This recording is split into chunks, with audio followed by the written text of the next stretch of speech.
हमारे महाराज जी सुनाते थे भक्तमाली जी कि एक भोला आदमी था, भगवान के दर्शन की व्याकुलता जगी। नारायण जी महाराज, भगवान के दर्शन की व्याकुलता जगी तो वृंदावन में आया। अब महात्माओं से कहे हमको दर्शन करा दो, हमको दर्शन करा दो। अब महात्मा तो यही कहेंगे ना कि राम राम करो, भजन करो, एक भक्त की साधक की रहनी से रहो, भगवान कृपा करेंगे, हो जाएगा अनुभव, यही कहते महात्मा। वो भोला था, वो कहता नहीं हम तो अब सहन नहीं कर सकते भगवान का विरह, हमको तो जल्दी दर्शन कराओ। एक ठग मिल गया, ठग। वो न संत था, न महात्मा था, न गुरु था, ठग था।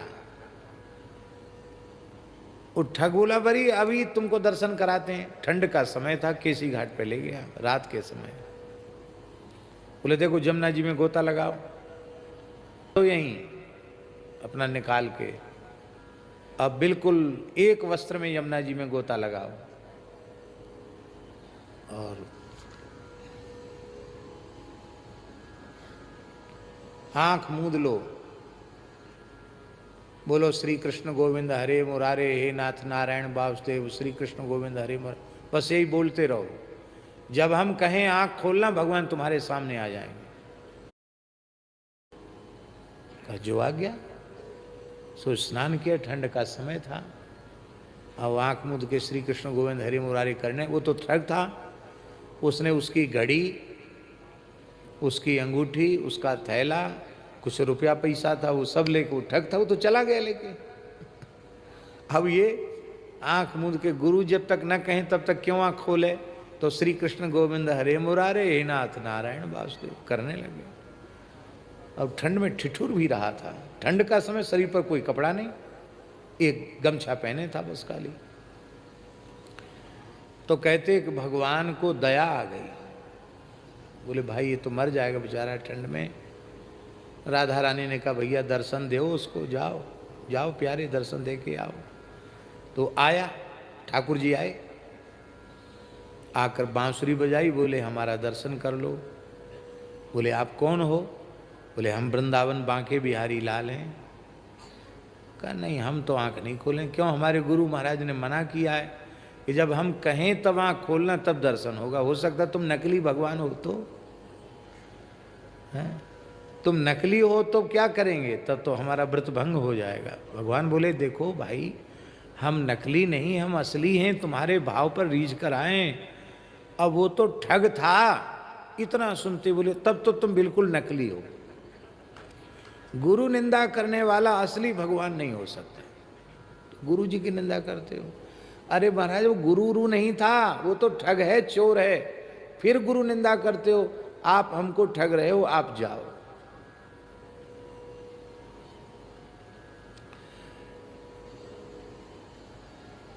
बोले देखो भाई हम तुमको दर्शन देने आए हैं, तुम दर्शन कर लो हमारा। वो यहां नहीं है जिसने तुमको बताया, वो यहां नहीं है, वो तो गया, वो अपने धंधे में लगा है, ऐसे किसी को ठग रहा होगा।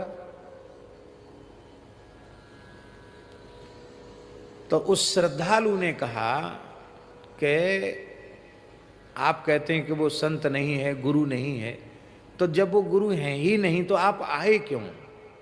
आप क्यों आए?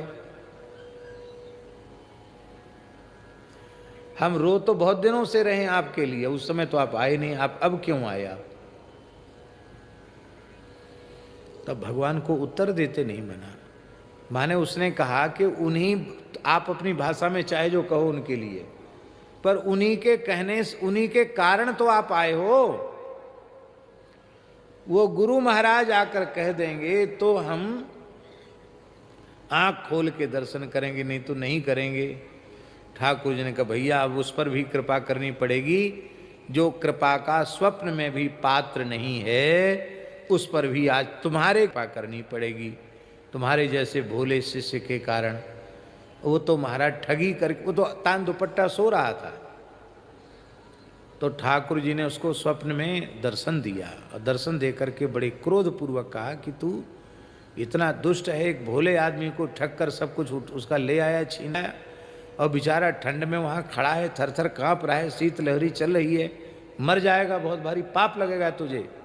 मैं उसको दर्शन देने गया था, पर वो कहता गुरु महाराज आज्ञा देंगे तब आँख खोलेंगे, नहीं तो खोलेंगे नहीं आँख। तो तू गुरु तो नहीं है, लेकिन चल भाई, अब उसने गुरु मान लिया तो तू गुरु है, चल। अब तो वह रोने लगा कि हाय हाय, मैं किस नरकों में जाकर के पाप का फल भोगूंगा। आज भगवान ने मेरे ऊपर कृपा कर दी, भले ही क्रोध में बोले, पर बोले तो सही, सामने आए तो सही।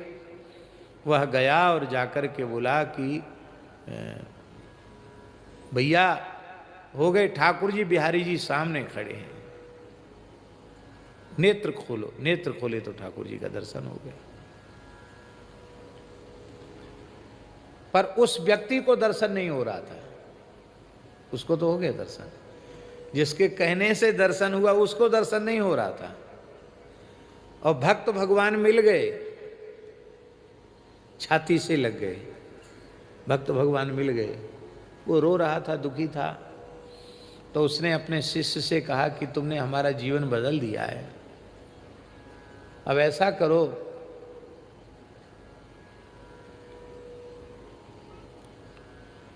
कि हमको भी दर्शन कराओ। तो उसने ठाकुर जी से प्रार्थना की कि प्रभु, आप गुरु जी की विशेष शिक्षा है, आप इनको भी दर्शन दीजिए। तो बोले ये दर्शन के अधिकारी तो नहीं हैं, पर तुम इनसे सट करके खड़े हो जाओ, तुम्हारे स्पर्श से इनको दर्शन हो जाए। तो गुरु जी से सट के खड़ा हो गया, तो भक्त के स्पर्श से उस ठग का भी कल्याण हो गया। फिर ठग रह जाएगा? ऐसी कृपा होने के बाद ठग रह जाएगा?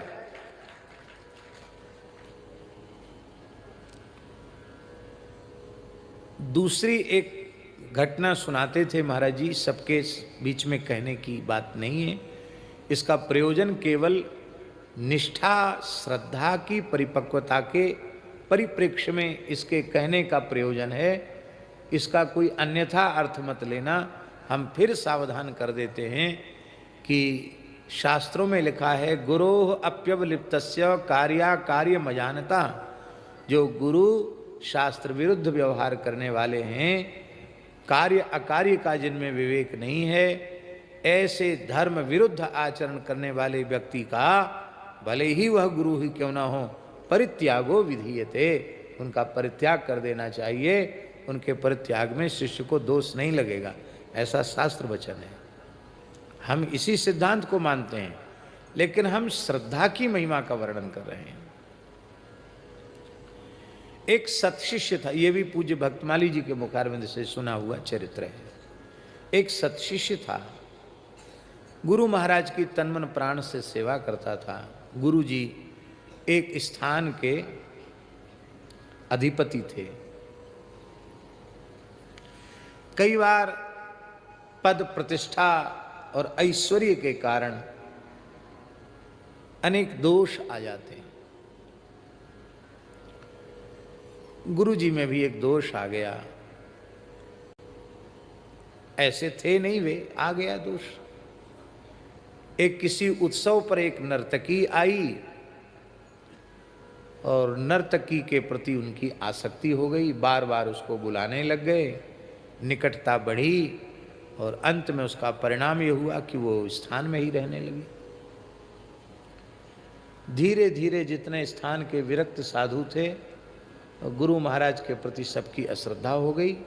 धीरे धीरे सब किनारे होने लगे। नारी विष्णु माया प्रगट। जिस स्थान में विरक्त के साधु सन्यासी के स्थान में इनका प्रवेश और इनका आधिपत्य हो जाता है, वहाँ का त्याग वैराग्य सब जय सिया राम समझ लेना पक्का है। इसके एक दो उदाहरण नहीं है, सैकड़ों उदाहरण हैं इसके। इसलिए विरक्तों के लिए न स्पर्शेत दारवीम अपि, काष्ठ की बनी हुई स्त्री का भी स्पर्श नहीं करना चाहिए। स्त्री का संग्रह करना, स्त्री के प्रति आसक्त होना, ये विरक्तों के लिए महान कलंक की बात है। इसलिए हमारे संतों ने बहुत सावधान किए। नारी ना ही निहारिये, मलुकदास जी की साखी, नारी ना ही निहारिये, करे नैन की चोट, को एक साधु ऊबरे पर ब्रह्म की ओट,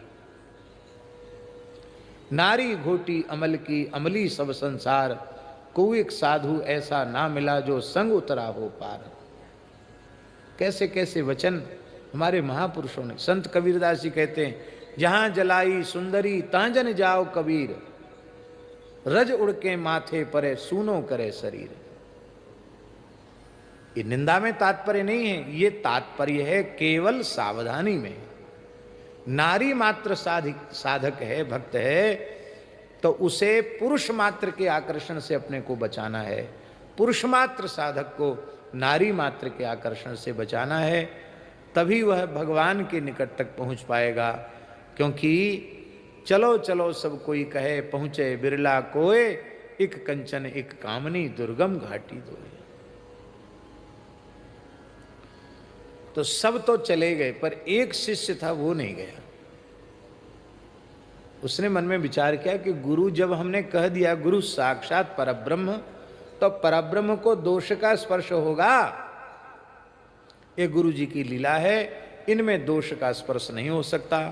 अब सब चले जाएं और वृद्धावस्था में मैं भी छोड़ के चला जाऊं तो ये ठीक नहीं है। मैं तो सेवा करूंगा। वह जो नर्तकी थी वो दुर्व्यवहार करती थी शिष्य के साथ। उनका स्वभाव होता ना, जहां मालिकाना आया वहां फिर उनकी पंचायत चलती है। तो गुरु जी की सेवा और उसकी भी सेवा, कपड़े धोने से लेके सब काम, ठाकुर जी की भी सेवा, गऊ की भी सेवा, सारी सेवा।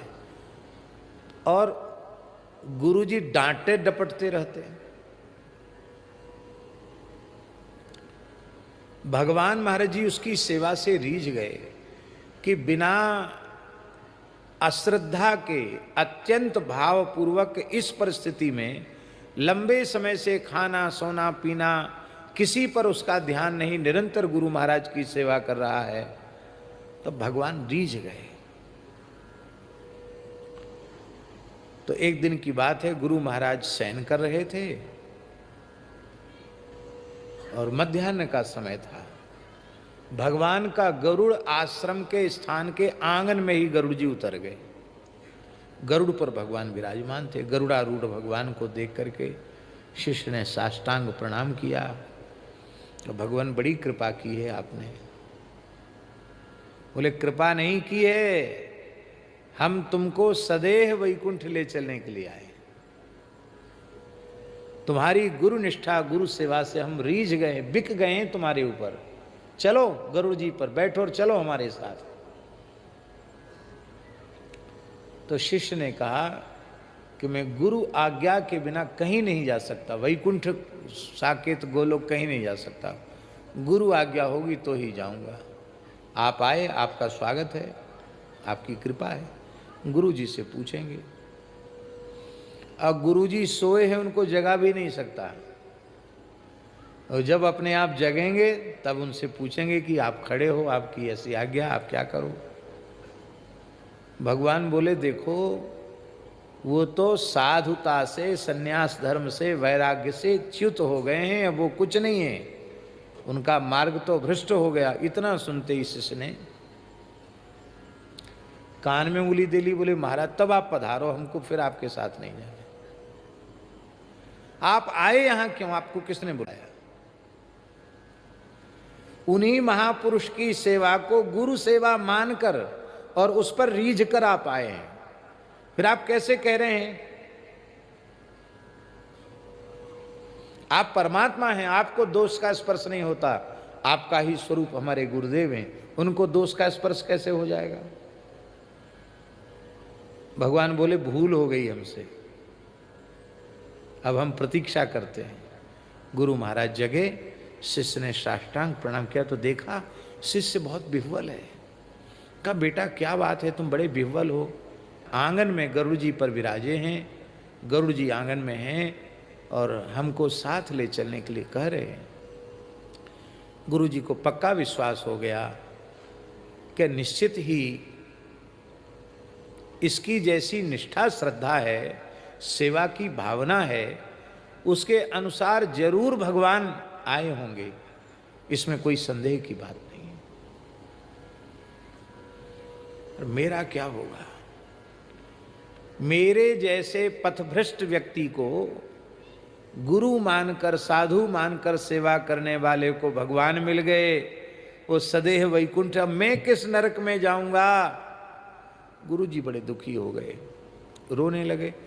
मन में सोच रहे थे तो बोले, गुरु जी आप नाराज हो गए, आप रो क्यों रहे? बेटा तेरे सौभाग्य पर तो मैं प्रसन्न होकर, प्रसन्नता के आंसू हैं, पर तू चला जाएगा तो मेरा क्या होगा? तो ऐसा है बेटा कि तुम भगवान से बोल दो कि हम चलेंगे तो सही, पर अकेले नहीं चलेंगे, गुरु जी के साथ चलेंगे, क्योंकि चलें वो हमारे साथ, तुम भी चलो, गुरु जी भी चले। तब तक वो जो नर्तकी थी उसने कहा कि आप गुरु चेला क्या बात कर रहे थे? वो सारी बात बता दी।